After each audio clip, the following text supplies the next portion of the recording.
You're so sexy, sexy. Vamos a traer a Metallica gratis a Reynosa.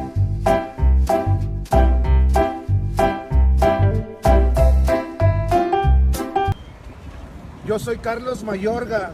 Monterrey. ¡Hijo! ¡Chucky! Muchísimas gracias por acompañarnos en este nuestro segundo foro en el Circo Volador, esta vez para hablar sobre las elecciones que ya se vienen.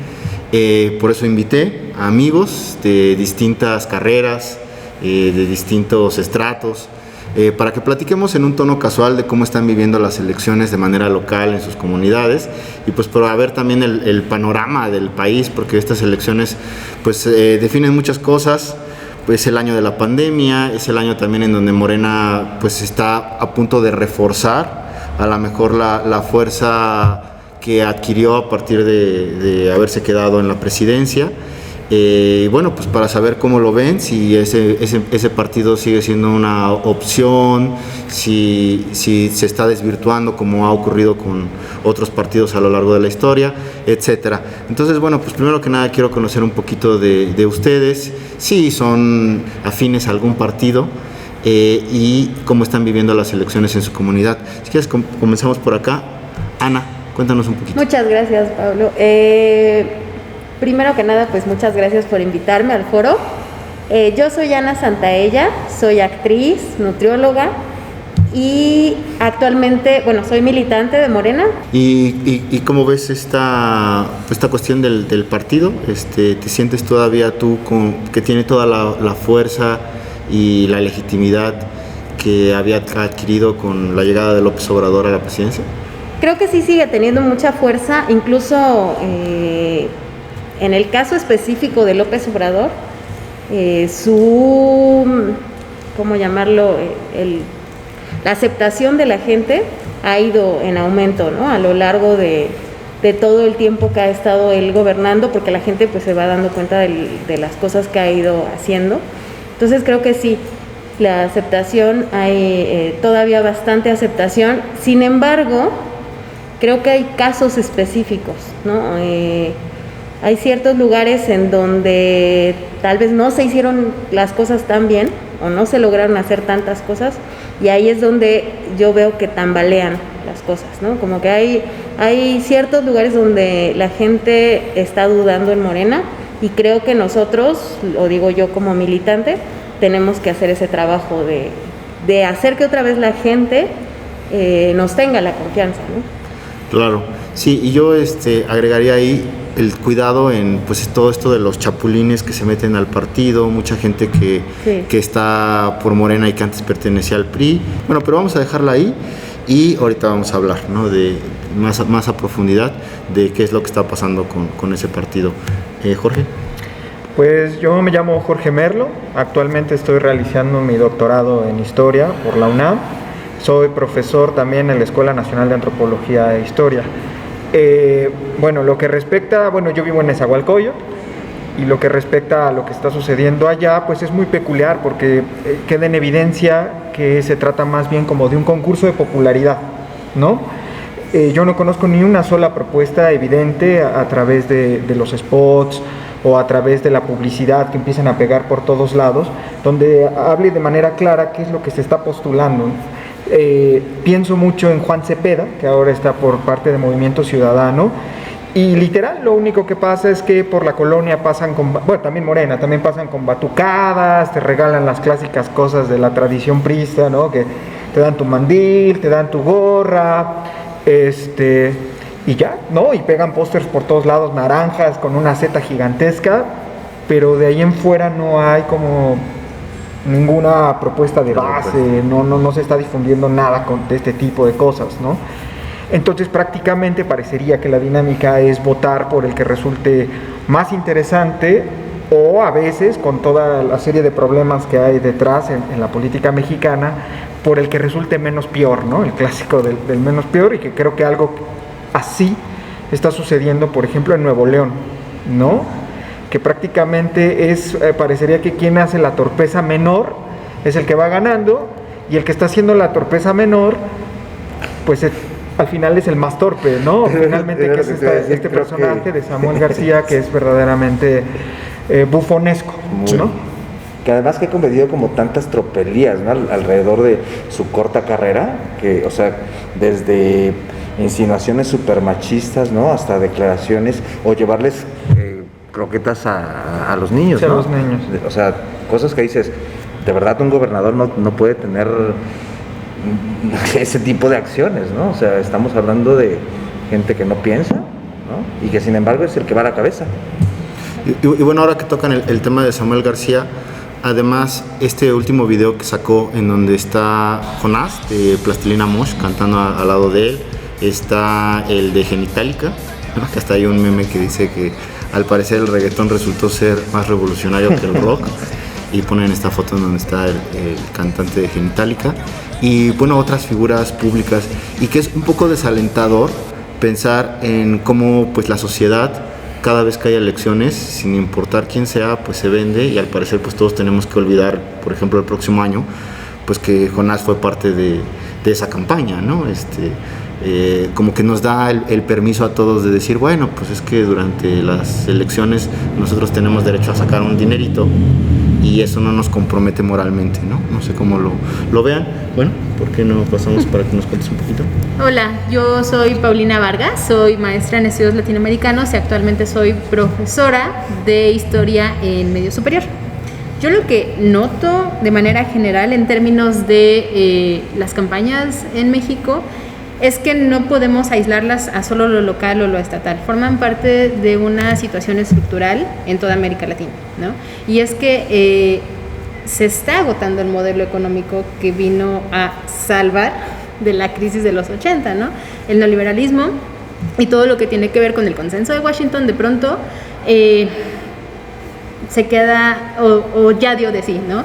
Agudizó la diferencia entre ricos y pobres, generó un descuido por parte de las responsabilidades del Estado en el cuidado de sus poblaciones, porque este caso no es mexicano nada más.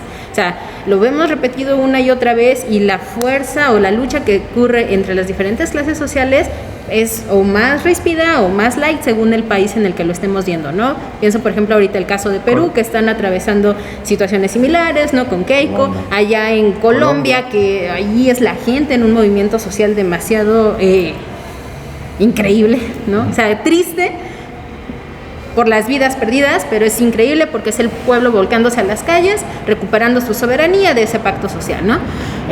Y en el caso de México, nosotros hemos generado una estructura estatal tan increíble, porque con todo lo que podemos pensar, la estructura de elecciones en México es una de las más sólidas, transparentes, porque nos enteramos de cuánto se gastaron al final de las campañas. O sea, a pesar de que sabemos que se hacen corruptelas y que se malversan fondos, al final del día ahí están los datos y podemos revisarlos, ¿no? Seguramente no al 100, pero es parte de la riqueza de la democracia mexicana. Y el gran problema son los personajes. O sea, porque nosotros ahorita estamos viendo un proyecto de nación que irremediablemente se traduce en rostros, y esos rostros son en donde nosotros estamos poniendo el dedo, porque no todos llegan a la altura de las necesidades de la población. Ahí lo dejo. Muchísimas gracias, Paulina. De este lado, Iván. Soy Iván Cuevas, soy pintor, les había dicho, tatuador eventualmente y cosas de la plástica. No milito en ningún partido, me consideraría una persona que se identifica más con la izquierda, pero en cuestión, ahorita escuchando un poquito de lo que estamos hablando, de elecciones y partidos, instituciones, etcétera, con lo que estaba hablando hace un ratito con Rodrigo antes de empezar la charla, era esta cuestión del México que una identidad política como tal no parece tener. O sea, le estaba igual comentando a Rodrigo que incluso los partidos en sus nombres no reflejan bien a bien cuál es como su línea política, ¿no? O sea, no es una línea política definible, no se puede entender uno si estamos hablando de derecha, de centro, de izquierda, ¿me explico? No hay ningún reflejo que lo manifieste, porque en realidad después de 3 guerras democrático-burguesas en México seguimos en la cuestión de que las campañas siguen ofreciendo, si es que hay alguna clase de plataforma de campaña, son promesas todavía democráticas, ¿no? Son todavía cosas que no se han conquistado a pasar de la guerra de reforma, de la revolución, de la independencia misma. Sigue habiendo la cuestión de que no hay educación, de que no hay vivienda, de que no hay tierra, y incluso se echan atrás cosas como la contrarreforma en el 94, ¿no? Y bueno, esto creo que también se viene arrastrando mucho, de que en el momento en el que se cambia el México de instituciones, las instituciones, en este caso, creo que fue en el 32 cuando Cárdenas se postula para el poder y le toca sacar de la crisis del 20, o sea, de la crisis que venía del 29, ¿no? Que es la Gran Depresión de Nueva York, me parece, en Wall Street. Le toca sacar de la crisis al país y empieza a institucionalizar, empieza a dejar la huella de una nueva política, que es la política del corporativismo, ¿no? Que es donde los partidos, las instituciones encuentran la manera de atar políticamente a los trabajadores, ¿no? Y es el tiempo en el que, por ejemplo, la CTM con Fidel Velázquez tiene mucho más poder incluso que el mismo PNR o el mismo PRI, ¿no? Como una institución que tenía en sí el control de los trabajadores, y tenía la atadura, ¿no? con el patrón. Entonces, hoy por hoy, ya sin extenderme mucho, perdón, pienso que más bien la identidad de las plataformas políticas o de las campañas o incluso del mismo voto tiene que ver más bien con cuestiones de qué tanto me va a dejar a mí, o sea, la identificación de qué tanto voy a obtener a raíz de apoyar a este candidato. ¿Por qué? Porque no podemos hablar en realidad de que haya una izquierda o una derecha definida si estamos hablando de que hay una coalición PRI-PAN-PRD. ¿Qué clase de aberración puede ser eso en una política que se manifestó en algún momento completamente contraria, ¿no? Con el PRD de Cárdenas. Estamos hablando del 90 y qué, 90, del 88, el primer gran fraude, ¿no? Como conocido, en el que, digo, se podría vislumbrar incluso que la gente podría incluso hasta tomar las armas. En Michoacán era una cosa muy, muy fuerte, ¿no? Digo, no lo vi porque todavía era un niño, pero sí he visto documentales de esa situación, ¿no? Entonces, hoy por hoy no podríamos hablar de una identidad política definible, a menos que estuviéramos hablando, en este caso, de Morena, que es quien toma esa bandera de izquierda, pero la política se refleja en realidad hoy por hoy con esa coalición, que es lo que ha sido la política a lo largo de los años en México, ¿no? Una cuestión de popularidad, una cuestión de te prometo esto porque tú te vas a llevar tanto, y las personas que en el nivel barrio hacen trabajo por los partidos muchas veces son personas que se llevan algo. Estamos todos en ese entendido, ¿no? Entonces, y los protagonismos son algo chuecos, porque justo del fraude del 88, pues el que está detrás y el gran protagonista es Bartlett. Y ese Bartlett es una de las grandes figuras de la actual política. Claro. Entonces ahí es donde finalmente todo termina siendo un tanto perverso, incluso la palabra podría ser. Y es de ahí de donde también se desprende justamente la desconfianza que tiene la ciudadanía ahorita justamente para con Morena, ¿no? Porque en realidad empiezan, con esto de los chapulinazos que comentabas, empieza a haber toda una distorsión incluso hasta de la lógica ideológica del partido, ¿no? En donde dices, bueno, ¿de qué estamos hablando, no? Estás hablando de 90 años de prianato, ¿no? Y que de pronto estén ciertas figuras, lo comentaba hace ratito, ciertas figuras postulándose incluso por los mismos partidos. Hay una coalición en Iztapalapa, que es la demarcación donde yo vivo, hay una diputación por el PRD, ecologista, Morena y PT. Y en la federación te encuentras, ahorita lo comentaba, ¿no? Te encuentras PRI, PAN y PRD. Dices, bueno, a nivel de discurso ideológico, ¿de qué hablamos? ¿No? Y Morena va con muy fuerte, al menos allá en Nezahualcóyotl, va con Nueva Alianza. Y Nueva Alianza sabemos perfectamente de dónde viene, ¿no? Viene del Bester Gordillo, es muy claro. Y de pronto, pues te queda, es demasiado evidente la cuestión, a mi parecer, del pacto, ¿no? Nosotros lo discutimos mucho, bueno, yo platicando con Pablo, siento que López Obrador pudo llegar actualmente, a diferencia de lo que le imposibilitaron en las ocasiones anteriores, porque tuvo que pactar, a mi parecer. Me parece que no es nada gratuito que el Bester haya salido después de la cárcel, o sea, tuvo que haber ciertos pactos, como diciendo, bueno, déjenme llegar y bueno, pues a ti se te cederá esto, y habla un poco tal vez de la defensa que se está haciendo de estos personajes como Bartlett, o el más evidente que es Salgado Macedonio, ¿no? Que hay ahí una cuestión que no se explica, que es por qué esta defensa a ultranza del personaje cuando en realidad está afectando no solo la imagen del presidente, bueno, la imagen del presidente, la imagen del partido todo, la imagen de la propuesta. Y entonces ahí siento yo que se nota que finalmente pues las redes que hay detrás de las redes de poder pues están tan enraizadas que difícilmente, digamos, se pueden como redecodificar, porque siguen siendo los mismos personajes, ¿no? Finalmente. Y si hablamos en términos, perdón, de la honestidad con la que se supone se dirige el mandatario López Obrador, que desde mi muy particular punto de vista sí ha como con este tipo de acciones ha minado su propia credibilidad, ¿no? Dices, bueno, ¿en dónde está realmente esto de lo que hablas de cero corrupción, cero vamos a ser honestos, ¿no? Todo por la derecha, ¿en dónde se encuentra, ¿no? O sea, ¿realmente estamos cumpliendo con eso? ¿Realmente o sí tenemos el derecho de cuestionarte figura, ¿no? O sea, en términos de que ciertamente mucha gente o un grosso de la población sí está volcado a lo que diga Obrador, ya ni siquiera es Morena, es lo que diga Obrador, o sea, hay una gran fuerza obradorista que sigue el pensamiento y que, o sea, gente muy humilde, ¿no?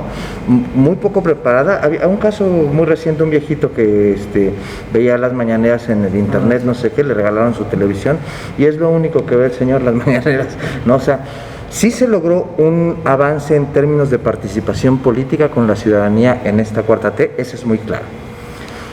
Sin embargo, hay una brecha de ignorancia respecto a la misma política en la población que nos da parte a este tipo de coaliciones, por ejemplo, ¿no? Yo quiero poner 3 cosas sobre la mesa. Uno, que sí se explica porque se hacen siempre evaluaciones de costos políticos, ¿no? Y le salía más barato mancharse con Salgado Macedonio con tal de ganar la zona de Guerrero, gracias, que dejarlo de lado y tambalear en los contrapesos a nivel federal, ¿no? Segundo, es que si hay algo que la 4T ha hecho mal, y eso creo que la mayoría podríamos tal vez coincidir en eso, es su política de género. Mucho tiene que ver con las cúpulas, porque sí, es el gabinete que más mujeres tiene, pero entonces eso se convierte nada más en el sexo como tal, ¿no? Sí. No el tema política de género y representatividad en cuestiones nivel gobierno, ¿no? Entonces, la generación a la que pertenecen, los privilegios a los que han estado acostumbrados estos miembros de esa élite o grupo en el poder específico, evidentemente van a dejar de lado un segundo nivel temas como Salgado Macedonio, o sea, para ellos les es más redituable que esté ahí, ¿no?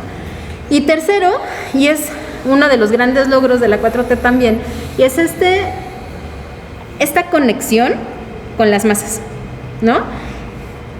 PG ese fin de semana se fue a Veracruz, anduvo checando carreteras, al beso, el abrazo, y vieron la columna esta que salió, ¿qué fue? En Financiero, en el Reforma, no me acuerdo, de A ti te hablo. Y era uno de estos personajes de la derecha, sí, que gracias al cielo no me acuerdo de su nombre, no, es un infumable. Que hablaba con este argote. Como si tuviera la élite empresarial que codificar su lenguaje para hablarle a ustedes, al pueblo. A ti te hablo, a ti, que te levantas en las mañanas a salir por el pan, ¿no? Como con Anaya, como con los spots de Anaya. Pero ¿no? A lo bestia, porque Anaya es imagen y te da risa, pero era, y abiertamente lo decía, que era necesario hablarle en ese código. Ajá, o sea, una soberbia total, como si la gente no pudiera decidir por su voto. O sea, lo decida bien o mal para ellos, es su decisión. Nosotros, o sea, ese es algo, un gran problema de la academia y de las personas que se dedican a hacer política, y es la soberbia que nos llena. Y como que queremos llegar y imponerles, y a ver, te explico, ¿no? Oye, no, o sea, el trabajo del gobierno en ese sentido, es del Estado, mejor dicho, es poner las bases para generar politización en su gente, ¿no? Si no lo estás haciendo bien, atiende eso, pero no vengas condescendientemente a decirles, oye, yo te explico por quién votar. Bueno, nada más eso.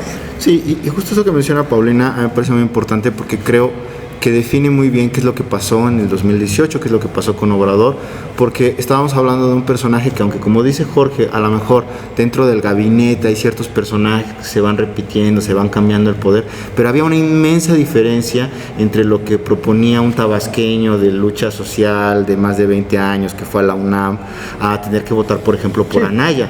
Entonces, un poco se volvía como el voto del desprecio hacia una élite privilegiada que solamente seguía manteniendo a ciertos políticos títeres o en conveniencia para seguir obteniendo ciertos beneficios. Y al parecer lo que la 4T está haciendo, y que bueno, pues ya también ahí podremos entrar en debate, pero yo creo que sí ha habido un corte hacia ciertas empresas, hacia decirles pues sí tienes que pagar impuestos. La unidad de inteligencia financiera dirigida por Santiago Neto, que también investiga estos lazos que tienen los empresarios con los narcos, que los pone, que se está buscando a los gobernadores que andan ahí corriendo, que vino a sacar todo lo que pasó con la reforma energética. Entonces, digamos que todas esas cosas se pueden decir que son las victorias que tuvimos en la 4T, y entonces ahora yo les quiero lanzar la pregunta. Para estas elecciones, ¿seguimos teniendo un voto de desprecio? ¿Ustedes van a votar? ¿Por quién van a votar? ¿Van a votar a favor de un Morena como para despreciar otra vez a esta misma clase privilegiada porque es lo que nos queda? ¿O en este momento ya estamos tan confundidos que ya no sabemos ni por qué? Bueno, antes de que entremos ahí, a mí me gustaría aclarar que yo creo que así como que un voto de desprecio, no.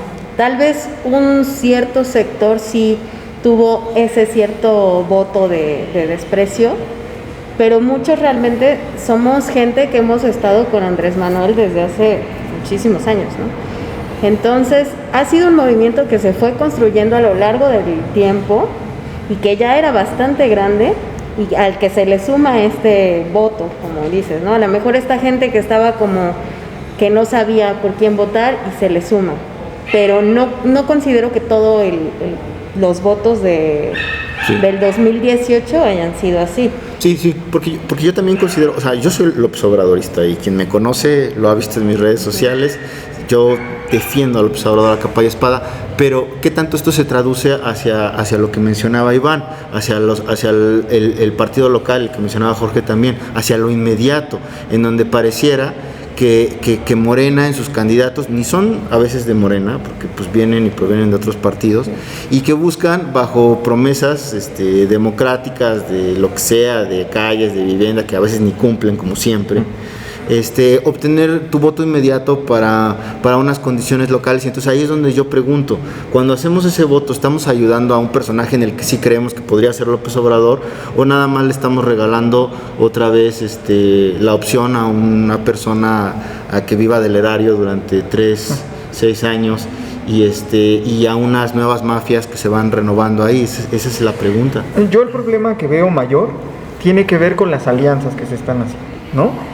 Para mí me parece totalmente deplorable, por ejemplo, el partido Encuentro Social, ¿no? Sobre todo lo que promueven, ellos lo que están buscando es el registro, ¿no? A mí me parece muy claro. Entonces están buscando un sector de ultraderecha, o no sé si de ultraderecha, o gente mayor, a partir de no aborto, no matrimonio igualitario, todo este tipo de cosas que creo que desde otros sectores hemos luchado por oponernos, y que, al menos en lo particular, cuando yo hice mi voto también por López Obrador y por Morena, pensando un poco en la idea de que esta es la representatividad de izquierda, pues que todo este tipo de cosas iban a tener apertura.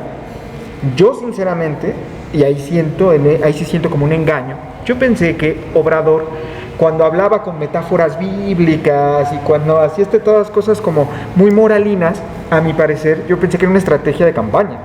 Yo dije, le está hablando a lo que la gente le interesa, a lo que la gente entiende. Ahora que está ahí y que nos damos cuenta que es más bien una actitud de fe, que de alguna manera define su perspectiva política y define cómo es que pretende hacer los cambios a través más bien de portarnos bien y de todo este tipo de buena voluntad, ¿no? Que es 100% una cuestión que viene de la cosmovisión cristiana, en una serie de perspectivas teleológicas. Ahí a mí me hace dudar muchísimo en querer seguir apoyando este tipo de propuestas, pero viene la contraparte, ¿no? Pues ¿con quién? ¿No? O sea, de pronto si votas con el panismo es la Iglesia Católica, el PRD ¿qué es el PRD? Ya, ¿no? Como bien decías, el PRD está disuelto ya. ¿Por qué seguir con un partido como el Verde Ecologista, que verdaderamente es el gran chapulín, ¿no? Toda la vida es el partido de defensa del PRI, para ganarle votos, para estar ahí, que de ecologista pues no tiene nada, son los que proponen pues, un montón mataron a los animales estos que querían liberar, ¿no? O sea, terrible. Entonces es cuando dices, si ellos son los que se fusionan con Morena, o sea, ¿qué hacer? Entonces de pronto sí siento que también gracias a lo que hay en redes sociales, que cada vez puede ser más evidente todo lo que está sucediendo en un nivel tanto micro como macro, la incertidumbre creo que es lo más lo que va a definir de alguna manera nuestro voto, ¿no? Y que esa incertidumbre siempre nos lleva como hacia el hartazgo y hacia el ya no quiero votar, ya no me quiero involucrar. ¿Cómo podemos hacer, Paulina? ¿Cómo podemos hacer para involucrarnos como sociedad y tal vez, no sé si transformar este sistema partidista o hacer una siguiente propuesta? Híjole, acá yo creo que sí vienen como dos retos, y uno es que no nada más nos genera las ganas de no querer votar, sino nos plantea la posibilidad de por quién no quiero votar, por quién sí estoy segura que no quiero votar. Y eso es otra de estos elementos de costo-beneficio que ahora los ciudadanos hacemos, ¿no?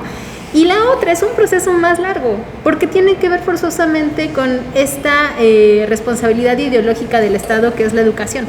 O sea, si quieres que tu gente se involucre, politízalos desde la más tierna infancia, enséñalos que tienen derechos, que tienen responsabilidades.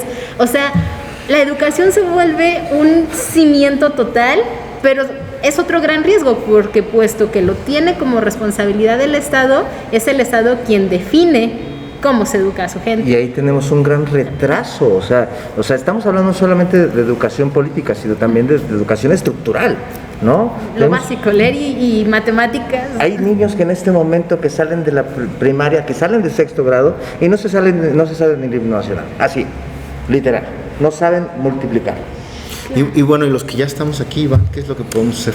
Los que sí mal que bien estudiamos, pero pues, entramos a universidades públicas, la verdad, no tenemos una mala educación.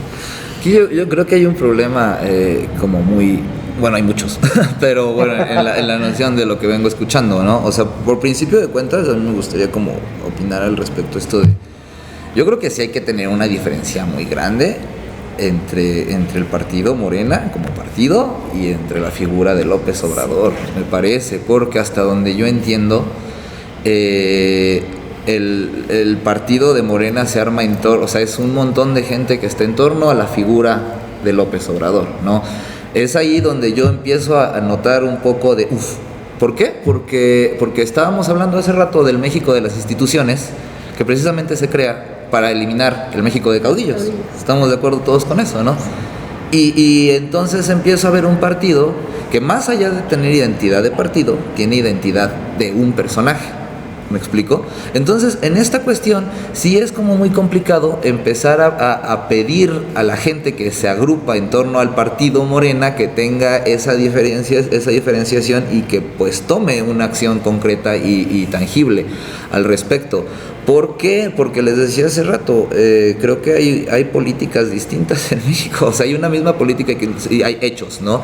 Pero ahora que escucho esto de o es Morena o quién es, no es esa la cuestión, ¿no? Porque a mí me parece que por ejemplo, para la izquierda real que existe en México, que no está en los partidos, que no está representada en la Cámara, que está peleando en los movimientos sociales, que está teniendo grupos pequeños, a veces muy aislados por sus políticas bastante sectarias, porque son de muy izquierda, o sea, de marxismo, de trotskismo, de leninismo, pero que a final de cuentas son los partidos de los que viene o de los que se desprende un personaje como bueno, no partidos como tal, pero son los como nichos políticos de los que se desprenden personajes como quiero pensar un López Obrador, ¿me explico? O sea, personas que vienen peleando desde el como podríamos decir, underground de la política donde sí se lleva exigencias, o sea, completamente ya reconocibles y auténticas de los derechos de los trabajadores.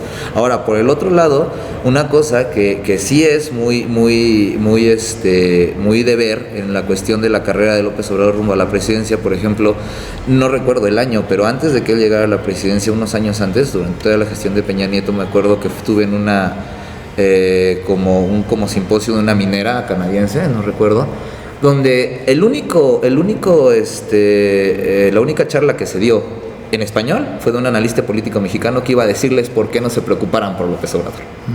¿Me explico? O sea, literalmente fue a decirles eso, ¿no? Entonces estamos hablando en este sentido de que tiene que haber no sé si ese pacto que decían al principio, esa negociación que tuvo que hacer para poder llegar al poder y plantear su modelo de gobierno que podríamos decir que tiene toda la buena voluntad del mundo, pero que parece ser que no queda más que en yo voy a administrar chido la empresa, simple y sencillamente, nada más no la voy a robar y van a ver que va a marchar muy bonito todo, ¿no? O sea, porque en realidad yo no alcanzo a ver como otra cuestión más tangible en esa política. Lo que sí alcanzo a ver, y aquí es ya para echarme toda la mesa encima, los quiero muchachos, es que en realidad yo y la izquierda que yo estoy contemplando ahorita mismo, que les estoy mencionando, que es la izquierda real, ¿no? La izquierda que está propugnando por los derechos de los trabajadores, se ve más afectada en este momento por la gestión de una 4T. ¿Por qué? Porque cuando estábamos, por ejemplo, en un gobierno anterior, por decir un ejemplo, el de Peña Nieto, tú podías decir y veías la efervescencia del descontento social en cada esquina. Y si tú planteabas casi una cuestión de, ¿qué onda? ¿Revolución? Sí, revolución, porque ya está de la chingada, ¿no? O sea, ya ni siquiera me cae bien el cabrón, ¿no? O sea, ahora mismo eso se apaga, ¿no? Y eso, bueno, es una cosa que todos ustedes, supongo que me dirán, ¿no? que me rebatirán. Pero en realidad yo siento que esta cuestión para la izquierda radical, podrían decirle, si quieren, viene más a ser una cuestión como de la pacificación del inconforme y darle paz al patrón. Pero fíjate, sí te lo voy a rebatir, porque sí creo que, o sea, a pesar de que fuimos parte de esos movimientos, pero también era muy fácil entrar en este manicaísmo de, pues este es el malo y yo soy el bueno y ahora ya lo quitamos. Yo creo que entonces ahora ya estamos en un momento en donde podemos tener una política mucho más madura, en donde no simplemente tengamos que ir a quitar al tirano. Ahora yo les quiero preguntar sobre esto que dice Iván. Habla de los movimientos verdaderos de izquierda en donde están personas que podrían ser el siguiente López Obrador, ¿no? ¿Ustedes ven qué clase de candidatos son los que les gustaría tener? ¿Qué clase de personas? Porque podríamos ser nosotros, ¿no? Está el luchador Tinieblas, que no se acordaba de quién era la comunidad LGBT, proponiéndose como candidato, si puede hacerlo él, si puede hacerlo la Paquita, la del barrio. No falta un poco de valor de nuestra parte, bueno, no sé, cada quien tendrá que hablar desde su condición, como para asumir la política como propia hacia algún lugar, o la política es algo muy serio que debería estar hecha para egresados de administración, de economía, de derecho, activistas y de gente que ha luchado por los trabajadores desde hace 10, 15 años. ¿Quiénes son los que deberían ser nuestros candidatos? Yo creo que volvemos al mismo tema, ¿no? Es información y educación. Porque de entrada no te puedes zafar. Si vives en una polis eres político, punto, se acabó, ¿no? Aunque no te enteres ni sepas cómo se va a llamar el candidato. Ahí estás. Y todas las decisiones de los demás afectan a tu vida cotidiana, sí o sí, punto. Partiendo de eso, tendríamos que empezar a educar a la gente, ¿no?, a informarse quiénes son sus candidatos. Ya no hablemos ni siquiera de las propuestas. Estamos hablando de que es la elección más grande que se va a vivir.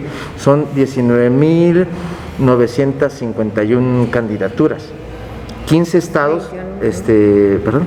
Según yo eran 21,000, alrededor de 21,000. Son pero 19, bueno, pues por ahí, dejémoslo en 20 y tantos, ¿no? 21, alrededor 21, de 20,000. ¿no? Estamos con 15 partidos, 15 estados que se van a elegir gobernadores, ¿no?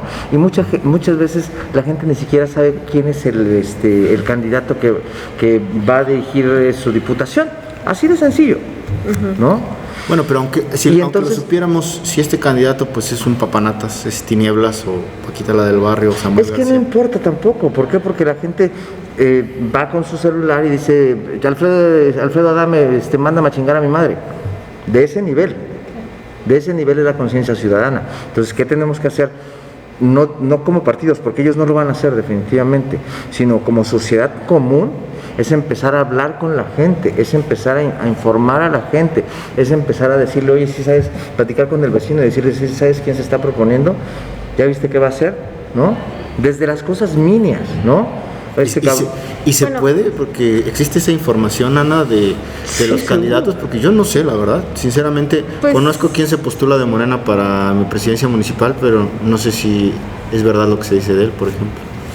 Es curioso lo que mencionas ahorita, porque a fin de cuentas ese es el trabajo que hacemos, ¿no? De manera política, como parte de un equipo de campaña, eso es lo que hacemos. Pero pareciera que se centra la atención en la figura y no en la propuesta.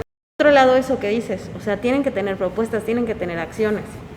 Y lo que te comentaba, nosotros, pensando en la candidatura en la que estoy, nosotros recorremos, tocamos puerta por puerta, vamos dando esas acciones, explicamos qué es lo que quiere hacer la candidata, no regalamos playeras ni nada, no damos absolutamente nada, porque justamente el otro día, y se lo comentaba a Iván, me hablaron por teléfono de una candidata y me dijeron, a ver si le toca, en estos días le va a tocar y le va a regalar una playera, y le digo, no, yo no quiero que me regale una playera, yo quiero que gobierne bien. En el momento en el que llegue, presénteme las propuestas. A mí no me interesa que me dé una gorra, una playera. ¿Eso para qué? ¿Para qué me va a servir, no? Y yo creo que no solamente se trata de educar durante las campañas, sino después de las campañas, que es algo que hemos dejado muy detrás los ciudadanos.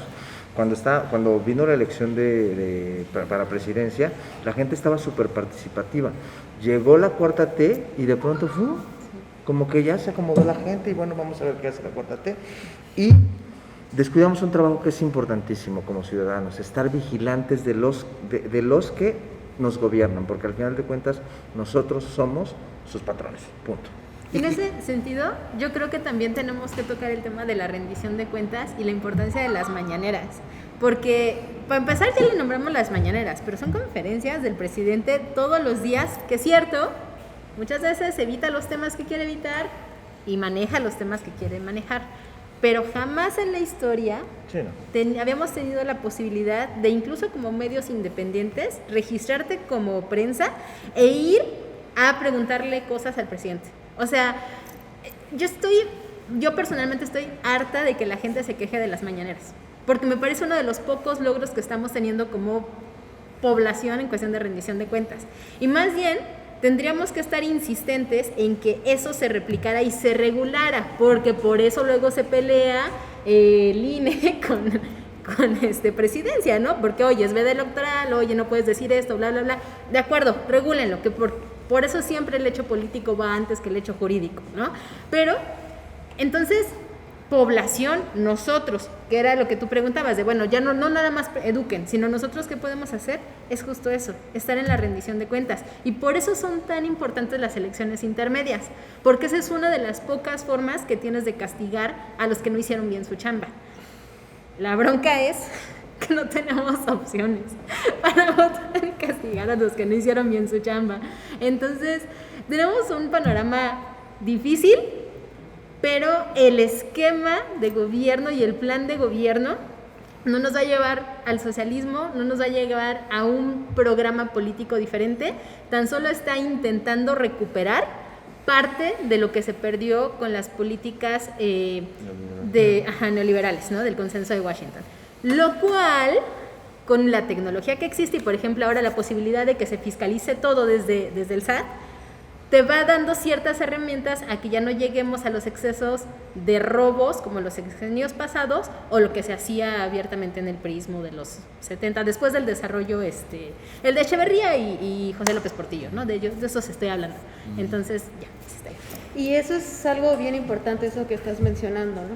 Porque ahorita en este momento la estrategia de la derecha es, bueno, vamos a castigar a Morena, ¿no? Eso que mencionabas ahorita, pero ese es un riesgo que nos afectaría a todos, ¿no? O sea, porque si nosotros ahorita empezamos a, no, pues no voten por Morena, no voten por los diputados, no voten por los senadores, lo único que va a pasar es que la fuerza que hay ahorita en el Senado, que hay en la Cámara de Diputados, se va a acabar. Y entonces vamos a tener una mayoría de derecha tomando esas decisiones, tomando decisiones en contra del aborto, todas estas cosas pro vida, entre miles de cosas neoliberales y etcétera, que ya conocemos, y es un riesgo, o sea, realmente es un riesgo para nosotros esta candidatura, para nosotros me refiero como mexicanos, ¿no? O sea, porque es un retroceso. Yo ahí lanzaría 2 preguntas, pero no a la mesa, sino a los políticos de la 4T que nos están viendo, ¿no? ¿Por qué demonios, si tuvieron mayoría en el Congreso los primeros 3 años, no pasó legalización de la marihuana, legalización del aborto a nivel federal, las grandes reformas estructurales que necesitábamos? ¿Qué fregados hicieron? Ay, no sé. Yo quisiera decir algo ahí. Yo escuché hace poco sobre... Bueno, también se les cruzó la pandemia, un montón de cosas que podrían justificar, ¿no? Sí, de acuerdo. Pero bueno, yo escuchaba que Muñoz Ledo decía que la idea de la cuarta transformación era justamente con estos tres anteriores momentos, estas coyunturas en la historia del país, el objetivo era lograr una nueva constitución que verdaderamente hiciera estos cambios y que los generara de fondo. Y la crítica que hacían ahí es lo que acaba de decir Iván. El problema, o no recuerdo cuál de los dos lo dijo, pero el problema es que ya no se fue al fondo y se quedó en la mera parte administrativa. Y la mera parte administrativa es eso, no, ya no vamos a robar, todo va a estar tranquilo y eso, pero no hubo el arrojo, tal vez, no estuvieron las condiciones, no lo sé, o sea, ahí sí no lo sé, de tratar de buscar verdaderamente la transformación, o sea, un hito en la historia, una radicalización política, un poco ahí, a mi parecer, siento yo, que de pronto sí tiene que ver con el López Obrador actual. Si él hubiera llegado 6 años atrás, 9 años atrás, creo que las cosas hubieran sido diferentes, siento, porque ahora, a mi parecer, que yo no lo veía antes, la verdad, o será ignorancia de mi parte, pero yo no veía tanto su base moralista. Y entonces creo que ahí es donde radica todo esto. Es como, yo me voy a dedicar a mi agenda y estoy muy metido, 2 Bocas, el Tren Maya, darle a los pobres, todo esto de cosas. Las mujeres, pues no sé, eso no es como, ¿no? Que lo decide el pueblo. La marihuana, no sé, que lo decide el pueblo. O sea, y de pronto porque quedó muy claro que parte de los grupos que pues, lo respaldan, pues son grupos que tienen esta postura, ¿no? Hay muchos evangelistas, lo que vimos con lo de la luz del mundo, muchos que están en la oscuridad, porque para nosotros, pues lo que está de manera evidente, pues es la Iglesia Católica, pero de ahí en fuera, por ejemplo, lo que nos sorprendió, la luz del mundo, cuánta gente de esas posturas ideológicas no están metidas en nuestra política y que no tenemos la más remota idea de que ellos son los que están accionando a lo mejor o retrasando ciertos tipos de cosas como estas. Es que muchas de las cosas que tú mencionas son muy complejas. Si López Obrador se hubiera quedado en 2006, no hubiera tenido mayoría en ningún lado y no hubiera pasado nada. O sea, para que él hubiera podido pasar todo lo que está pasando, tuvo que haberse quedado en estas elecciones. Fue una gran bendición. Yo me refería a él. Sí, puede ser. O sea, a mí me parece que una persona, no soy yo el mismo de hace 6 años, indiscutiblemente. Esa persona con un poco más de arrojo, con un poco más de aventarse. Entonces siento que ahora hay una cierta mesura. Y entiendo, porque no es lo mismo estar desde el lado que exige que desde el lado que es la persona la que tiene que regentear toda la cosa. Ahora por ejemplo, el caso de la marihuana se aprueba, ¿no? La marihuana se aprueba y luego se queda retenida en la parte del reglamento, en las leyes secundarias. Entonces es un poco complicado entender en qué momento. Sí, porque no es de una persona. No es de una persona. No es de una persona. Son estructurales, ¿no? Hay todo un proceso que se tiene que pasar, ¿no? Y que además es un mercado que podría de verdad, o sea, literalmente podría ser una fuente de ingresos vastísima, ¿eh? Y no nada más eso, la pacificación del país no es el primer caso en el mundo. O sea, en el mundo ya ha habido países que tuvieron problemas de narcotráfico que legalizando bajaron, pienso en Portugal, Uruguay. ¿no?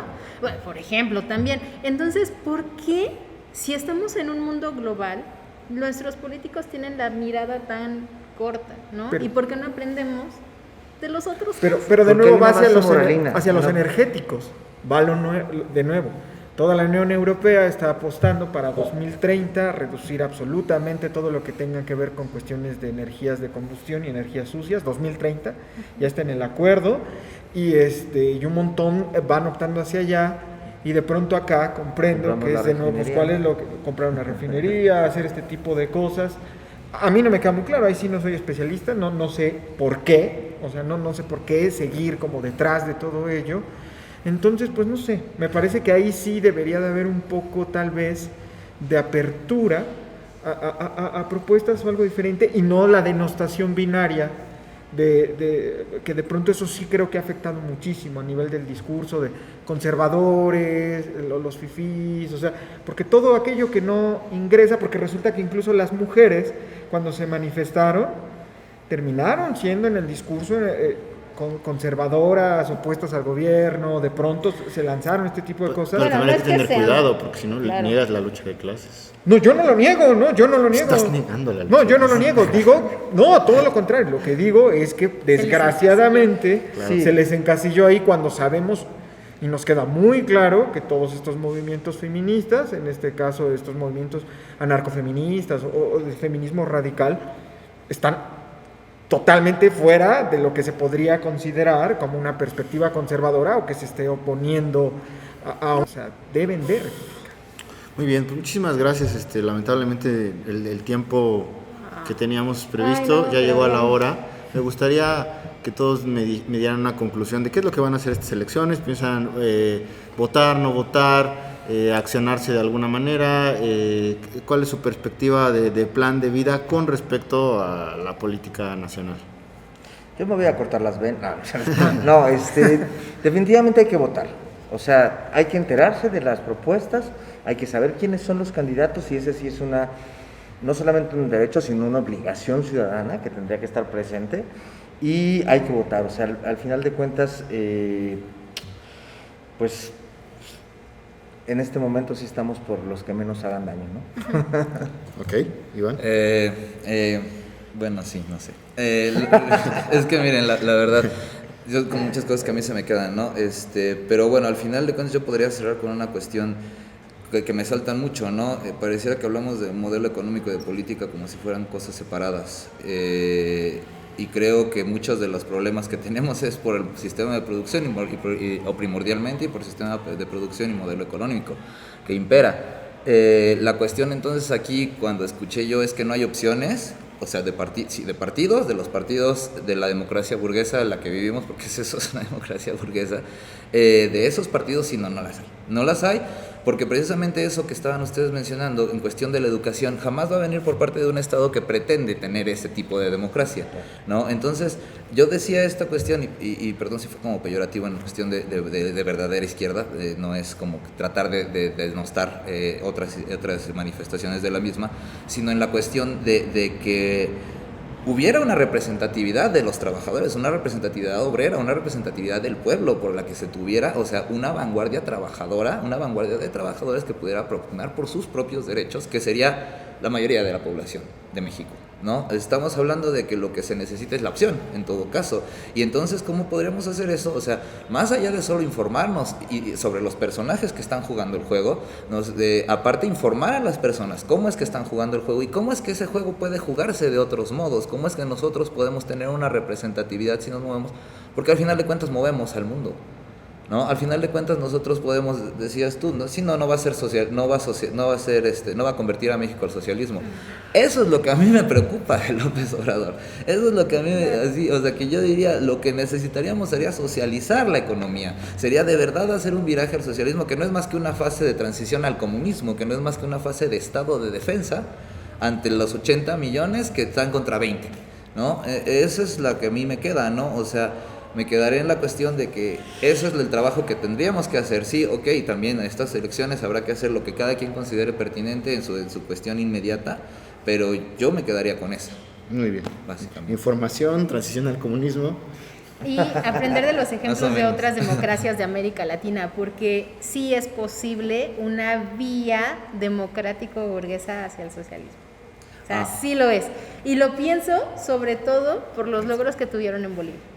Ajá, Hijo, pero sí son otras las condiciones. completamente, porque la comunidad indígena y sobre todo las cholitas son de armas tomar, Y ¿no? aquí estamos hablando de un mestizaje que no nos deja ni siquiera Que convivir entre también nosotros. es un discurso, porque hay más indígenas en México que en todo Bolivia. Pero bueno, a lo que voy es que tenemos que aprender de los ejemplos y de las experiencias de otros países, ¿no? O sea, votar también desde el aprendizaje en cabeza ajena. Argentina.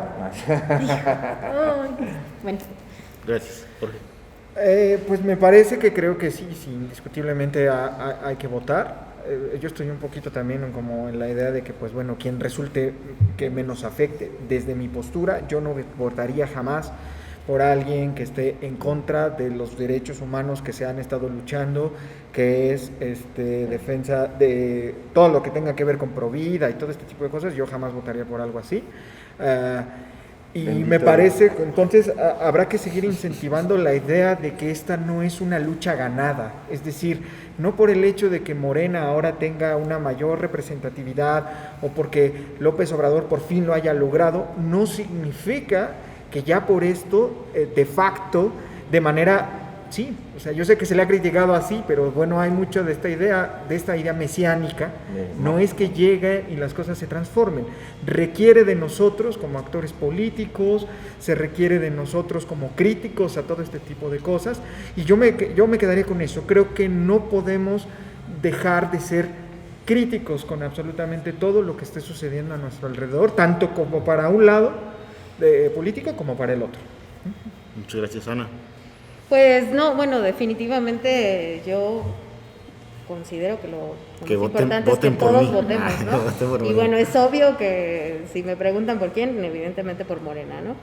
Porque yo creo que tenemos que luchar por seguir sacando todas esas leyes. 3 años no es nada y 6 años no van a hacer nada y así van a pasar muchos años, o sea, no se comparan 88 años con 6 años, bueno, más de 80 años con 6 años, no se van a comparar, no podemos hacer grandes transformaciones, de hecho me acuerdo en diciembre del 2018, por ahí de enero, febrero, la gente, ay, es que no hubo cambio, bueno, son 2 meses, estamos igual ahorita, a 3 años no va a haber grandes transformaciones, hay cambios, hay muchas cosas que valen la pena de la 4T, ahorita el haber comprado las acciones de la refinería en Houston, miles de cosas que podemos ir viendo, que además es curioso porque como que la sociedad tendemos a olvidar, ¿no? Como que ya lo que va bien se nos va olvidando, pero de que ha hecho la 4T y va a seguir haciendo mucho, eso sí. Entonces, bueno, invitar a todos a votar. Bueno, pues todas posiciones muy distintas que aportan y pues muchísimas gracias a ustedes por acompañarme y muchísimas gracias a la gente que vio este video aquí en Circo Volador. Sigan nuestros contenidos a través de nuestro canal de YouTube. bravo.